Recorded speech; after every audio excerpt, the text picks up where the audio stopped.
Hello guys, എല്ലാവർക്കും സുഖം തന്നെയല്ലേ? എല്ലാവരും ഹാപ്പി അല്ലേ? അപ്പോൾ ഇന്നത്തെ നമ്മളെ വിറകടുപ്പിലെ കുക്കിംഗ് എന്താണെന്ന് ചോദിച്ചു കഴിഞ്ഞാൽ കപ്പ വേവിക്കലാണ് കേട്ടോ. കപ്പ ഉണ്ടാക്കാൻ ആർക്കും അറിയാത്തേ എന്നൊക്കെ വിചാരിക്കുന്നുണ്ടാവും, എന്നാലും ഒരു രസം. എൻ്റെ സേബിക്കുട്ടീൻ്റെ ഇപ്പോഴത്തെ ഒരു ഹോബി എന്ന് പറഞ്ഞു കഴിഞ്ഞാൽ മുറ്റത്ത് ഈ അടുപ്പ് വെച്ച് അതിൽ വിറകൊക്കെ കത്തിച്ച് അതിലെന്തെങ്കിലുമൊക്കെ കുക്ക് ചെയ്ത് കഴിക്കുക എന്നുള്ളതാണ്. സേബിക്കുട്ടിക്ക് സ്കൂൾ അടച്ചിരിക്കുകയാണല്ലോ. പിന്നെ എന്താ പറയുക, കപ്പ ഇവിടുന്ന് വേകുമ്പോഴത്തേക്ക് നമ്മൾ ചെറിയ ഉള്ളി തോലൊക്കെ കളഞ്ഞിവിടെ സെറ്റാക്കി വെച്ചിട്ടുണ്ട്. അത് ചമ്മന്തിക്ക് വേണ്ടിയിട്ടാണ് കേട്ടോ, ഉള്ളി ചമ്മന്തിക്ക്.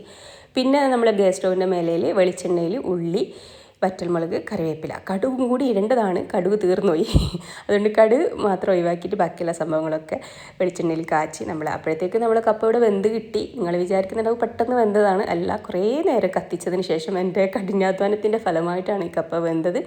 അപ്പോൾ എല്ലാം കൂടി മിക്സ് ചെയ്തിട്ടുണ്ട്. പിന്നെ അതിൻ്റെ കൂടെ നമ്മൾ തേങ്ങയും കൂടി ചിരണ്ടി ഇട്ട് കൊടുത്തിട്ടുണ്ട് കേട്ടോ. അതിൻ്റെ വീഡിയോ എടുത്തിട്ടില്ല.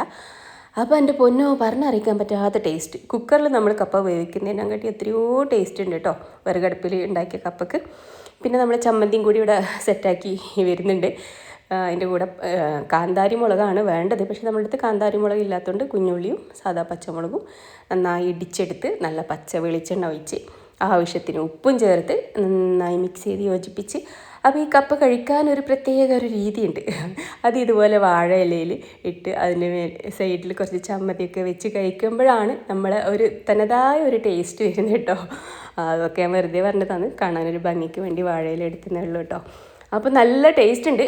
നിങ്ങൾ വിറകടുപ്പിൽ ഇതുവരെ കപ്പ ഉണ്ടാക്കിയിട്ടില്ല എന്നുണ്ടെങ്കിൽ എന്തായാലും ഒന്ന് ട്രൈ ചെയ്ത് നോക്കാം. അപ്പോൾ ഇൻഷാ അല്ലാഹ് ഇതുപോലുള്ള വീഡിയോസായിട്ട് ഞാൻ വീണ്ടും വരും.